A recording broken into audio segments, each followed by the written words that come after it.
அனைத்து அன்புள்ளங்களுக்கும் இனிய காலை வணக்கம்.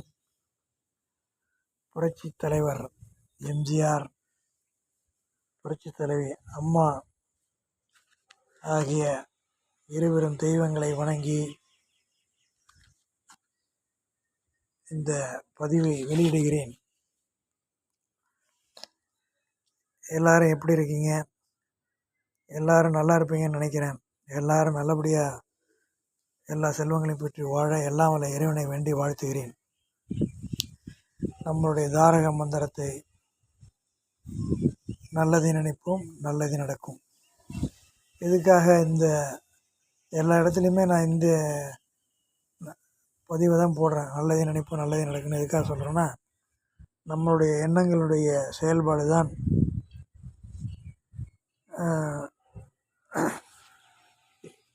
எண்ணங்கள் தான் செயல்பாடுகளாக மாறும்.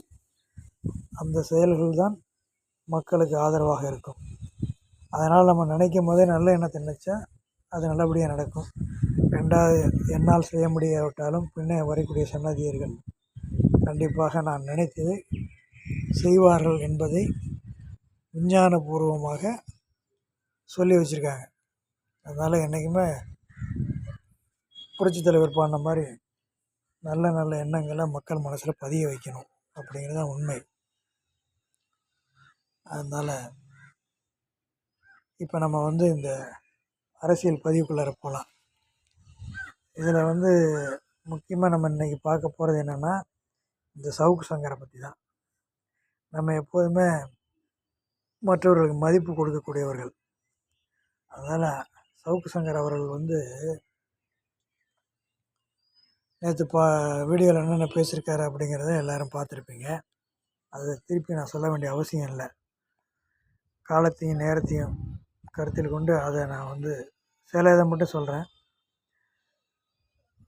அவர் என்ன சொன்னார்னா, எடப்பாடியார் பதவிக்காக ஆசைப்பட்டுட்டு எல்லாரையுமே வெளியில் அனுப்பிட்டுருக்காராம். அவங்க எல்லோரும் வெளியில் வந்துக்கிட்டே இருக்காங்களாம். என்ன, முதல்ல பேசுகிறதுக்கு முன்னாடி யோசிங்க சவுக்கு சங்கர் அண்ணன் அவர்களே. உங்கள் வீட்டில் முதல்ல மலத்தையும் சாக்கடையும் அன்னைக்கு இருக்கிற காங்கிரஸ் தலைவர் செல்வ பிறந்தவையும் சேகர் பாபுவும் கொட்டி எங்களை இது பண்ணிட்டாங்க, எங்கள் அம்மா அந்த மாதிரி கஷ்டப்பட்டாங்க அப்படின்னு நீங்கள் சொல்லும்பொழுது முதல்ல அதற்கு எதிர்ப்பு குரல் கொடுத்து சட்டசபையில் பேசினவரே அண்ணன் எடப்பாடியார் தான். அதே மாதிரி கரூர் கூட்டத்தில் முதல்வர் விஜய் அவர்களுக்கு எல்லாரும் அவரை குறை சொல்லி எப்படியாவது அவரை உள்ள தள்ளிடணும்னு அன்றைய திமுக அரசாங்கம் முயற்சி செய்யும் பொழுது அரசாங்கத்தை எதிர்த்து குரல் கொடுத்தவர் அண்ணன் எடப்பாடியார் அவர்கள் தான். தமிழக முதல்வர் விஜய்க்கு சப்போர்ட்டாக பேசினவர் அண்ணன் எடப்பாடியார் அவர்கள் தான். நீங்கள்லாம் நன்றியை மறந்துட்டாருமே. நீங்கள் பேசிய பேச்சுக்கள் ஊடகங்களில் இருக்கிறது, அதனால் மக்கள் மறக்க மாட்டார்கள் என்பதுதான் உண்மை. என்ன, அதனால் திருப்பி ஒரே கருத்தை சொல்லாதீங்க. ஆமாம், தேஞ்சு போன ரெக்கார்டு மாதிரி திமுகவும் அண்ணா திமுகவும் கூட்டணி வச்சுறாங்க, அதனால தான் இவங்கெல்லாம் தொண்டர்கள் சாரையாக வராங்க அப்படின்னு சொல்லிக்கிட்டு இருக்கீங்க. நீங்கள் பார்த்தீங்களா? திருப்பி நாங்கள் சொல்கிறது அதான். அவங்க பேசியிருக்கிறாங்க, வச்சுருக்கிறாங்க, நீங்கள் பார்த்தீங்களா? ஆதாரம் இருந்தால் வீடியோவை வெளியிடுங்க. சவுக்கு சங்கரை பொறுத்தளவில் தன்னுடைய பேச்சு திறமையை வச்சு நம்ம என்ன சொன்னாலும் மக்கள் ஏற்றுக்குவாங்க அப்படின்ட்டு ஒரு பொய்யை சொல்லிகிட்டு இருக்காரு. அதை பின்னாடி இருந்து அவரை ஏக்கிட்டு இருக்காங்க. அதுதான் உண்மை. அதனால் மக்கள் யாரும் சவுக்கு சங்கர் சொல்கிறத பற்றிலாம் பெருசாக எடுத்துக்க மாட்டாங்க. அதனால் ஏன்னா நம்ம ஒருத்தர் சொல்கிறாருன்னா அதுக்கு எதிர்ப்பு குரல் நம்ம கண்டிப்பாக கொடுத்தாகணும்.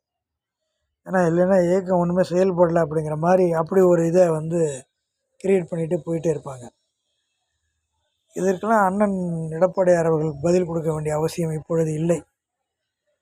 ஆமாம், இந்த மாதிரி ஒருத்தருக்கும் அவர் பதில் கொடுக்கணுங்கிற அவசியம் கிடையாது. அவருக்கு உண்மை நிலவரம் தெரியும். என்ன, மடியில் கனியாக இருந்தது வழியில் பயம். மடியில் கனம் இல்லை அவருக்கெல்லாம். அதனால் தைரியமாக இருக்கார். நீங்கள் எத்தனை பேர் போனாலும் போங்கய்யா, எங்களுக்கு தொண்டர்கள்லாம் முக்கியம், தொண்டர்களை வச்சு நாங்கள் கட்சி நடத்திக்கிறோம் அப்படின்னு தைரியத்தோடு இருக்கார். இன்றைக்கி நீங்கள்லாம் அதிமுக விமர்சிக்கிறீங்களா? அண்ணன் எடப்பாடியார் அதிமுகவை பாதுகாக்கவில்லை என்றால் இன்றைக்கி அதிமுகங்கிற இயக்கத்தும் இப்படி நீங்கள் பேச முடியாத அளவுக்கு இருந்திருக்கும். அதிமுக இல்லாமல் போயிருக்கும். ஆமாம், அதான் உண்மை. அதனால் அவர் வந்து திருப்பி திருப்பி சொல்ல வேண்டிய அவசியம் கிடையாது. அவர் தான் இந்த கட்சியினுடைய எதிர்காலம். ரெண்டாவது, அதிமுக பொறுத்தவரை அவர் ஏற்கனவே மீட்டிங்கில் சொல்லிட்டார், எனக்கு முன்னாடி எதிர்த்த மாதிரி நிற்கிறவங்க யார் வேணாலும் பதவிக்கு வரலான்னு சொல்லிட்டார். பப்ளிக் மீட்டிங்லேயே சொல்லிட்டார். அதனால் அவர் சுயநலம் இல்லாதவர் என்பது மக்களுக்கு தெரியும். அவர் இருக்கும் வரை அவர் தான் அப்படிங்கிறத மக்கள் முடிவு பண்ணிட்டாங்க. அதனால் அவர் பின்னாடி தான் எல்லோரும் போவாங்க. அதனால் திருப்பி திருப்பி ஒரு கதையை கட்டிகிட்டு இருக்காதிங்க. நீங்கள் நினைக்கிறதெல்லாம் நடக்காது. ஆமாம். அதனால் வந்து ஊடகங்களுக்கு வந்து டிஆர்பி ரேட் அதிகமாக வரணுங்கிறதுக்காக நீங்கள் அவங்க சொல்கிறதெல்லாம் வெளியிடுறீங்க. அதனால் உங்களுக்கு வாழ்த்துக்கள். ஏன்னா எங்கள் மூலயமா உங்களுக்கு டிஆர்பி ரேட்டிங் வருதுன்னா அதுக்கு வாழ்த்துக்கள் தெரிவித்து தான் ஆகணும். ஆமாம் என்று கூறிக்கொண்டு, நம்ம ஆட்கள்லாம் இடைத்தேர்தல் விரைவில் வரும். அந்த இடைத்தேர்தலில் நம்ம வெற்றி பெறுவதற்காக முயற்சி செய்யுங்கள். அந்த தொகுதி மக்கள் வந்து சிந்திச்சு பாருங்கள். உங்களையும் கேட்காம அவங்க வந்து ரெட்டலையும் நீங்கள்லாம் ஓட்டு போட்டீங்க, உங்களெல்லாம் கவனிக்காமல், உங்களெல்லாம் எதுவுமே கேட்காம அவங்களாம் பதவிக்காகவும் ஒரு பணத்துக்காகவும் போய் அந்த கட்சியில் போய் சேர்ந்துருக்காங்க. போலித்தனமாக வந்து ஒரு பொய்யை சொல்லிகிட்டு இருக்காங்க. எடப்பாடியாருடைய தலைமை சரியில்லை, அதனால தான் நாங்கள் போயிட்டோம், அவர் வந்து திமுக கூட கூட்டணி வைக்கிறாரு அப்படின்னு. அது உண்மை கிடையாது. அப்படி உண்மையாக இருந்தாங்க வீடியோ வெளியிட சொல்லுங்கள், ஆதாரத்தை வெளியிட சொல்லுங்கள். அப்போ நாங்கள் என்னங்கிறத நாங்கள் தீர்மானிக்கிறோம். சும்மா வந்து பொத்தாம் பொதுவில் பேசுகிறத என்றைக்குமே ஏற்க மாட்டார்கள் மக்கள் என்பதை கூறிக்கொள்கிறேன்.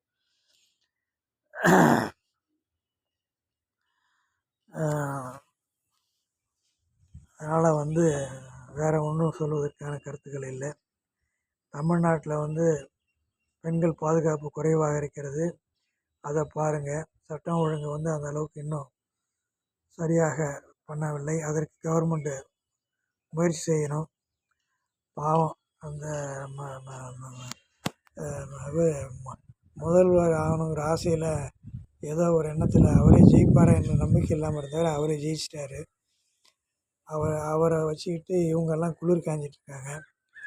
இவங்களுக்கெல்லாம் வெக்கமாக இல்லையா? ஒரு தலைவர், யார் கட்சி தலைவர் இருக்காரோ அவர் முன்னிலையில் போய் சேரணும். அதை விட்டுட்டு இரண்டாம் நிலை கட்டமான ஆதவ அர்ஜுனா முன்னிலையிலையும் மாண்புமிகு அமைச்சர் ஆதவ அர்ஜுனா முன்னிலையிலையும் புஷி அண்ணா அவர்கள் முன்னிலையிலையும் போய் சேர்றாங்க. அங்கே செங்கோட்டையன் அவர்களுக்கு மதிப்பு இல்லை, அவர் 4வது ஆளாக இருக்கார். இப்போ என்னென்னா அந்த கட்சியை நடத்திட்டு இருக்கிறவர் யாருன்னா ஆதவ அர்ஜுன் தான் நடத்திட்டு இருக்காரு. என்ன அது மக்களுக்கு எல்லாம் தெரியும். எந்த பதில் சொன்னாலும் அவர் தான் சொல்லுவார். அவர் என்ன சொல்கிறாரு, 60% வந்துட்டாங்க, இன்னும் 30% தான் இருக்குது அப்படிங்கிறாரு. 60% வந்தவங்க யார்? எல்லாம் பணத்துக்காகவும் பதவிக்காகவும் உங்கள்கிட்ட வந்திருக்கிறாங்க. நாளைக்கு வேறு இடத்துல பதவி பணம் கிடச்சின்னா அங்கே போயிடுவாங்க. புரட்சித் தலைவர் படம் நம் நாடை பாருங்கள். நம் நாட்டில் எம்ஜிஆர் சொல்லியிருப்பார். ஆமாம், எம்ஜிஆர் படத்தை பார்த்து திருந்துங்க எல்லோரும். ஆமாம், எம்ஜிஆர் படத்தை பார்த்துட்டு நாங்கள் தான் எம்ஜிஆர்னு சொல்லிட்டு அலையாதீங்க. ஆமாம், ஒரே எம்ஜிஆர் தான், ஒரே சந்திரன் தான். ஆமாம், அவரே சொல்லிட்டு போயிருக்காரு, இன்னும் 1000 வருஷம் ஆனாலும் அதிமுக இருக்குன்னு சொல்லிட்டு போயிருக்காரு. அம்மா சொல்லியிருக்காங்க, 100 ஆண்டு காலம் வாழ்ந்து அதிமுக அழிக்க முடியும்னு சொல்லியிருக்காங்க. அதனால் எந்த கொம்பனாலும் அதிமுக ஒன்றும் பண்ண முடியாது. அதனால் வந்து எல்லாம் தைரியமாக இருங்க தொண்டர்கள் எல்லாம். ஆமாம், வருகின்ற இடைத்தேர்தலில் அதிமுக மாபெரும் வெற்றி பெறும் என்பதை உறுதியோடு கூறிக்கொள்கிறேன். விரைவில் பொது தேர்தல் வந்தாலும் அதில் வந்து இனி வரைக்கும் பொது தேர்தலில் அதிமுக வந்து நீங்கள்லாம் பண்ணுற கூத்துக்கு அதிமுக வந்து எதிர்க்கட்சியே இல்லாமல் ஜெயிச்சு ஒரு பெரிய மாபெரும் வெற்றி பெறும் என்பதை இந்த பதிவின் மூலம் கூறுகிறேன். கண்டிப்பாக 200 இடங்களுக்கு மேலே ஜெயிச்சு வெற்றி பெற்றுருவாங்க, அதுதான் உண்மை. ஆமாம், முதல்ல வந்து பள்ளிக்கூடங்களில் இருக்கிற பசங்களை வந்து நல்வழிப்படுத்துறது எப்படின்னு பாருங்கள். அங்கே போய் சினிமா ரீல்லாம் போடாதீங்க. இது வரைக்கும் 2 ஆட்சிங்க இருந்திருக்காங்க. 2 ஆட்சிலையும் அங்கே வந்து போயிட்டு சினிமா இதெல்லாம் காமிச்சதெல்லாம் கிடையாது. அதனால் வந்து ஒரு நல்ல பண்பாடை மக்களுக்கு சொல்லிக் கொடுங்க. அதை விட்டுட்டு டெய்லி ரீல்ஸ் போடுறது, இது பண்ணுறது என்னெல்லாம் பார்க்காதீங்க. மக்கள் வீடியோ பார்த்துட்ருக்காங்க. மக்கள் பார்க்கின்ற வீடியோ நல்ல வீடியோவாக இருந்தாக்க அவங்க லைக் பண்ணுவாங்க, இல்லைன்னா அவங்க தட்டி விட்டுட்டே போயிட்டுருப்பாங்க அப்படின்னு கூறிக்கொண்டு, அந்த தொகுதி மக்கள் இந்த எம்எல்ஏலாம் ராஜினாமா பண்ணுறாங்களா, அந்த தொகுதி மக்கள் வந்து சிந்தித்து பார்த்து மீண்டும் இரட்டை இலைக்கு வாக்களியுங்கள் என்று கூறிக்கொண்டு, இன்னைக்கு பாடல் என்னென்னா, மனுஷன் சாப்பிடுறாண்டா தம்பி பயலே, இது மாறுவது எப்போ தீருவது எப்போ நம்ம கவலை, வானம் பொழியுது பூமி விளையுது தம்பி பெயரே, தானா எல்லாம் மாறும் என்பது பழைய பொய்யாடான்னு இன்னொரு பாட்டில் வரும். நான் ரெண்டுத்தையும் சேர்த்து மிங்கில் பண்ணிட்டேன். அது மாதிரி வந்து புரட்சித் தலைவர் பாடலை கேளுங்கள், தைரியத்துடன் தன்னம்பிக்கையுடன் இருங்கள். அப்பயே சொல்லிட்டார், மனுஷன் சாப்பிட்றான்னு. அதான் உண்மை. இப்போ எல்லாம் இவங்களுக்குள்ளாரையே வந்து அடித்து கரையேறி அங்கே போய் அந்த தாவக்கால இருக்கிற தொண்டர்கள் எல்லாமே, என்னடா இவனை வந்து நம்மளை வந்து இது பண்ணிட்டானுங்கன்னு சொல்லிட்டு அவங்க நம்ம அதிமுக போனால் அங்கே செல்வாக்கூட இருக்குன்னு சொல்லிட்டு அவங்க எல்லோரும் அதிமுகவுக்கு வர போகிறாங்க. அதான் நடக்க போகுது. அந்த இளைஞர்கள் எல்லாருமே இங்கே வரப்போகிறாங்க. இப்போ இந்த பதிர்கள் எல்லாம் போயிடுச்சு. அதிமுகவில் இளைஞர்கள் எல்லாம் தெம்பா தெளிவோடு இருக்கிறாங்க. அதனால் களை எடுத்து கொண்டு இருக்கிறோம். ஏக்கம் புத்துணர்ச்சி பெற்று இரட்டை இலை பசுமையாக இருக்கிறது. விரைவில் அனைத்து இந்திய அண்ணா திராவிட முன்னேற்ற ஒரு பெரிய இயக்கமாக மாறி இருக்கும். ரெண்டாவது, நீங்கள் நினைக்கிற மாதிரி இல்லை, எல்லா கட்சிகளையும் அழிந்து விடும். கடைசியில் அதிமுக மட்டும்தான் தமிழ்நாட்டில் இருக்கும். அதுதான் நடக்கும். ஏன்னா அதிமுக இயக்கம் மட்டும்தான் மக்களுக்கு பாதுகாப்பான இயக்கம் என்பது மக்களுக்கு தெரியும். அதன் அடிப்படையில் சொல்கிறேன். அதனால் அதிமுகவை எந்த கும்பலாலும் அழிக்க முடியாது. எங்களுக்கு ஒரே தலைவர், புரட்சி தலைவர் மட்டும்தான். அண்ணன் எடப்பாடியார் முதல் கடைக்கோடி தொண்டன் வரை எல்லோருமே தொண்டர்களாக தான் நாங்கள் நினைக்கிறோம். அது அவரே, நானே ஒரு தொண்டன் சொல்லியிருக்காரு. கீழே இருக்கிறவங்க யார் வேணாலும் பதவிக்கு வரலான்னு அவர் சொல்லியிருக்காரு. அதுதான் அதிமுக. திமுகவில் அப்படி சொல்லி பாருங்கள் பார்ப்போம். வேறு எந்த கட்சியில் எல்லாத்துலேயுமே வாரிசுகள் தான் இருக்கிறார்கள். தவகவுடைய நிலைமை வந்து தலைவரை வந்து ரூம்குள்ளார பூட்டி வச்சுக்கிட்டு இவங்க தலைவர்னு டான்ஸ் ஆடிக்கிட்டு இருக்காங்க. பாவம். அது என்றைக்கு வந்து அவர் புரிஞ்சிக்க போகிறாருங்கிறது தெரியல. அதனால் வந்து விரைவில் அதிமுகவுடைய இடைத்தேர்தலில் வெற்றி பெறுவோம் என்று கூறிக்கொண்டு, விரைவில் பொதுத் தேர்தல் வந்தாலும் அதில் அனைத்து தொகுதியிலும் வெற்றி பெறுவோம் என்று கூறிக்கொண்டு இந்த பதிவை முடிக்கிறேன். என்றும் உங்களோடு உங்கள் சகோதரனாக இருப்பேன். உங்களுடைய கருத்துக்களை பதிவிடுங்கள். நல்ல வீடியோ நன்றாக இருந்தால் பகிருங்கள். வீடியோ போர் அடிக்கிற மாதிரி இருந்தால் கருத்துக்களையும் சொல்லுங்கள். ஏன்னா இப்போ உள்ள இளைஞர்களுக்கு வந்து ரொம்ப அப்படியே பேசினா பிடிக்காது. இந்த ஷார்ட்டன் இருக்குல்ல, சுருக்கெழுத்து, அது மாதிரி இருக்கணும்னு விரும்புவாங்க. ஆனால் சில கருத்துக்களை நம்ம வந்து ஃபுல்லாக சொல்லி தான் ஆகணும், வேறு வழி இல்லை. அதனால் வந்து அதை இன்னொரு வீடியோவில் சொல்லுவோம். அதனால் உங்களிருந்து விடைபெறுவது உங்களுடைய அன்பு சகோதரன் பி. மாரியப்பன். புரட்சித் தலைவர் புகழ் வாழ்க, புரட்சித் தலைவர் அம்மா புகழ் வாழ்க, அண்ணன் புரட்சித் தலைவர் எடப்பாடியார் வெற்றி பயணம் தொடரட்டும் என்று கூறிக்கொண்டு முடிக்கிறேன். நன்றி, வணக்கம்.